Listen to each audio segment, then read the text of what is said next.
Hello बच्चों, आज हम लोग डिस्कस करेंगे नंबर्स के बारे में। नंबर्स क्या होती है तो देखते हैं। सबसे पहले हम लोग देखेंगे भाज्य संख्या किसे कहते हैं। भाज्य संख्या, भाज्य संख्या को हम लोग इंग्लिश में बोलते हैं कंपोजिट नंबर। ये हो गया बच्चों। इसका परिभाषा क्या होगा? वह संख्या जिसका गुणनखंड 2 से अधिक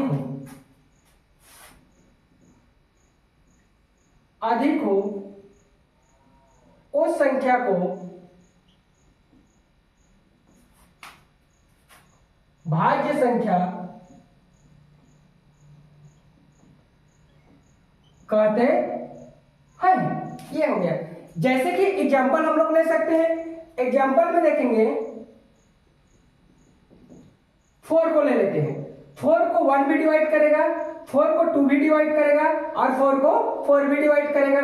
6 को ले लेते हैं। 6 को 1 भी डिवाइड करेगा, 6 को 2 भी डिवाइड करेगा, 6 को 3 भी डिवाइड करेगा, 6 को 6 भी डिवाइड करेगा। 8 को ले लेते हैं। 8 को 1 भी डिवाइड करेगा, 2 भी डिवाइड करेगा और 4 भी डिवाइड करेगा और 8 भी डिवाइड करेगा। ये हो गया। तो ये जो सारे नंबर्स है बच्चों 4, 6 और 8, इसी तरीके से और बहुत सारे नंबर है, वह सभी नंबर क्या कहलाएगा? हमारा भाज्य संख्या कहलाएगा। जैसे कि हो गया 4, 8 हो गया और उसके बाद आ जाता है हमारा आ जाएगा 10 आ जाएगा और 6 है और बहुत सारा नंबर्स है जो क्या कहलाएगा? हमारा भाज्य संख्या कहलाएगा। तो इस टाइप से आप लोग क्या कर सकते हो? चेक कर सकते हैं। ठीक है। अब हम लोग देखेंगे सह अभाज्य संख्या। अभाज्य संख्या मतलब हो जाएगा को प्राइम नंबर। ये हो गया। अब इसका परिभाषा क्या होगा? वह दो संख्या जिसका HCF मतलब महत्तम समापवर्तक। HCF मतलब क्या हो जाता है? महत्तम समापवर्तक 1 हो तो उस संख्या को सह अभाज्य संख्या कहते हैं। ठीक है। दो ऐसी संख्या लेना है जिसका महत्तम समापवर्तक क्या होना चाहिए? 1 होना चाहिए। जैसे कि एग्जांपल में मैं ले लेता हूं। एग्जांपल में यदि लूं, ये हो गया 3 और 2। 3 और 2 मेरा ऐसा नंबर है, देखो ये मैं 3 भी लिख दिया और 2 लिख दिया। इन दोनों नंबर को डिवाइड करने वाला एक नंबर ढूंढो। इन दोनों नंबर को डिवाइड करने वाला एक ऐसा नंबर ढूंढो ताकि इन दोनों को क्या कर जाए? डिवाइड कर जाए। ऐसा नंबर क्या होना चाहिए? हमारा 1 होगा। क्या होगा? 1 होगा। 1 एक ऐसा नंबर है जो इन दोनों नंबर को डिवाइड कर सकता है, इसलिए इसका HCF क्या होगा? हमारा HCF जो होगा वो 1 होगा।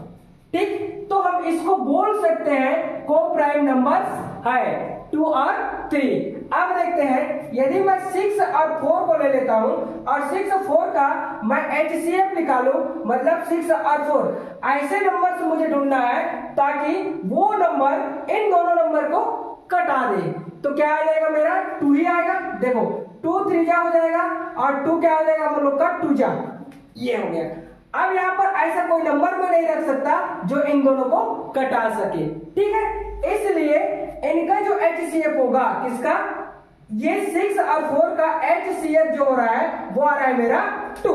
इसलिए बच्चों ये दोनों जो नंबर का जो पेयर है वो अभाज्य संख्या नहीं हुआ, को प्राइम नंबर नहीं हुआ। अब देखता हूं मैं सॉरी 8 और 7 को ले लेता हूं। तो 8 और 7 को देखो, यहां पर 8 लिख दूंगा और 7। इस नंबर को सिर्फ 1 ही डिवाइड कर सकता है, बाकी कोई ऐसा दूसरा नंबर से नहीं है जो इन दोनों को डिवाइड कर दे। ठीक है। तो ये हो जाएगा हमारा 1, तो 1 ही डिवाइड करेगा मतलब 1 8 जा 8 होगा और 1 7 जा क्या हो जाएगा? हमारा 7 होगा। तो एक ही आया ना, मतलब 1 जो होता है 8 और 7 का HCF जो होगा वो क्या आएगा, 1 आएगा। तब की स्थिति में हम लोग इस नंबर को को-प्राइम नंबर कह सकते हैं। ठीक है, अब इसी तरीके से बहुत सारे नंबर्स आए जो को-प्राइम नंबर में गिनती आएगा, लेकिन आपको चेक करना पड़ेगा कि इन दोनों नंबर से का, उन दोनों नंबर से का, या तो इन दोनों नंबर से का HCF क्या होना चाहिए, महत्तम समापवर्तक 1 होना चाहिए, तभी वह संख्या को-प्राइम नंबर कहलाएगा, अदरवाइज नहीं कहलाएगा। अब देखते हैं बच्चों हम लोग परिमेय संख्या। परिमेय संख्या, परिमेय संख्या मतलब rational number. Rational number, rational number किसको बोलेंगे बच्चे हम लोग, रेशनल नंबर उस नंबर को बोलेंगे जो P और Q के फॉर्म में होना चाहिए। वह संख्या जो P अपान Q के फॉर्म में होना चाहिए और Q नॉट इक्वल टू 0 होना चाहिए, डेनोमिनेटर 0 नहीं होना चाहिए। ठीक है, तब की स्थिति में क्या कहलाएगा, वह परिमेय संख्या कहलाएगा। एग्जांपल में हम लोग देख सकते हैं, जैसे कि ले लेते हैं 1/2, ये परिमेय संख्या कहलाया, 3/2 ये परिमेय संख्या कहलाया। ठीक है, तो बहुत सारे नंबर्स है जो परिमेय संख्या कहलाएगा। अब बोलोगे 0 परिमेय संख्या है कि नहीं है, तो परिमेय संख्या है, इसके अपान में हम लोग क्या लिख सकते हैं, 1 लिख सकते हैं। ठीक है, तो ये भी क्या कहलाया, हमारा परिमेय संख्या कहलाया। बट परंतु 1/0 जो होगा, 1/0 होगा, यह अपरिमेय संख्या है। क्या है, अपरिमेय संख्या है, अपरिमेय संख्या है, मतलब इरेशनल नंबर से है। अब देखेंगे अपरिमेय संख्या हम लोग किसको कहते हैं। इसको इरेज कर देता हूं मैं, ये हो गया। देखेंगे हम लोग अपरिमेय संख्या मतलब हो जाएगा इरेशनल नंबर, ये हो गया। इरेशनल नंबर हम किसको बोलेंगे बच्चों, जो रूट में आता है, जैसे कि √2, √3, √4, √3 और √5। ठीक है, 4 नहीं होगा। देखो यहां से यदि मान लीजिए मैं √4 लिख दूंगा, 4 तो बाहर हो जाएगा ना रूट से, तो ये क्या मिल जाएगा मुझे, परिमेय संख्या मिल जाएगा। तो इस टाइप के जो नंबर्स आए, बहुत सारे नंबर्स आए जो क्या कहलाएगा, हमारा अपरिमेय संख्या कहलाएगा। तो इस टाइप से आप लोग इजी चेक कर सकते हो बच्चों। अब कमेंट वीडियो में आप लोग को लघुत्तम, महत्तम, बहुत सारे ट्रिक्स मिलेगा जिसको आप लोग आसानी से यूज कर सकते हैं। तो थैंक्स फॉर वॉचिंग।